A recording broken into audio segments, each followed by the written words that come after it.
Hello and welcome to the last video of this section, understanding the difference between pyplot and object-oriented API. In the previous video we learned how to use text and font manipulations in matplotlib. In this video we'll explain some of the programming interfaces in matplotlib and make a comparison of pyplot and object-oriented API. Depending on the task in hand, this will allow you to decide whether to use either of these interfaces. So we'll first instantiate matplotlib path object and construct the vertices of the object and paths command codes, and then we'll create a patch and add it to the axis instance of figure. Before we understand the difference between pyplot and object-oriented API, let's gain some background knowledge of matplotlib.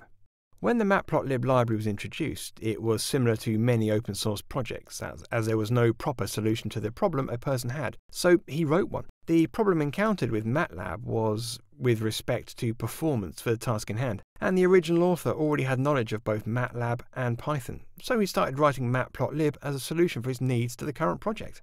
This is the main reason matplotlib has a MATLAB-like interface that allows one to quickly plot data without worrying about background details, such as which platform matplotlib is running on, what are the underlying rendering libraries. This is all hidden inside the matplotlib under a nice procedural interface in the matplotlib.pyplot module, a stateful interface handling logic for creating figures and axes to connect them with the configured backend. It also keeps data structures for the current figure and axes, which are called upon with the plot commands. So, if we take a look at matplotlib as software, it consists of three parts. First is matplotlib.pyplot interface, which is a set of functions for the user to create plots, like in MATLAB.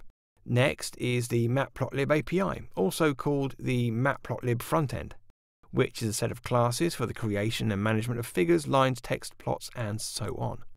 And the third one, that is backends, are drawing drivers. They transform front abstract representation into a file or display device. Let's now do it. We first instantiate the matplotlib path object for custom drawing in the initial lines of the code. Thus here we construct the vertices of our object. Next we construct the paths command codes to connect those vertices. We also create a patch here. Then we add it to the axis instance of figure. Let's see how it works. As you know, we use the base patch matplotlib.path.path, which supports the basic set of primitives for drawing lines and curves, i.e. move to and line to. These can be used to draw simple and also more advanced polygons using Bezier curves. First, we specified a set of coordinates in the data coordinates that we match with a set of commands to act upon those coordinates. With that, we instantiate matplotlib.path.path. We then construct the patch instance matplotlib.patch.pathPatch with that patch, which is general polycurve path patch. This patch can now be added to the figure's axis, and we can render the figure to show the polygon. What we didn't want to do in this example is use matplotlib.figure.figure directly in place of the matplotlib.pyplot.figure call.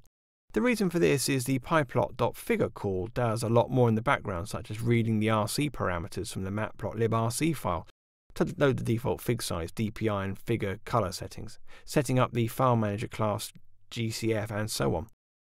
We could do all that, but until we really know what we're doing, this is the recommended way of creating the figure.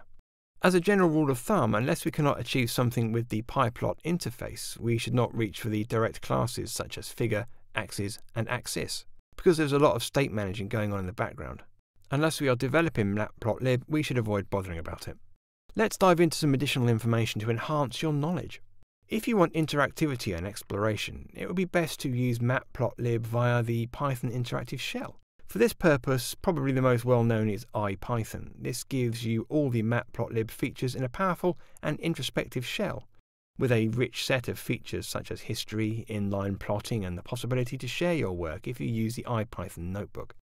The IPython notebook is an interface to the IPython shell that can be accessed through the browser. Matplotlib has a strong integration with this interface. Indeed, the plots can be directly embedded in the browser interface. So let's now run this code and check the output.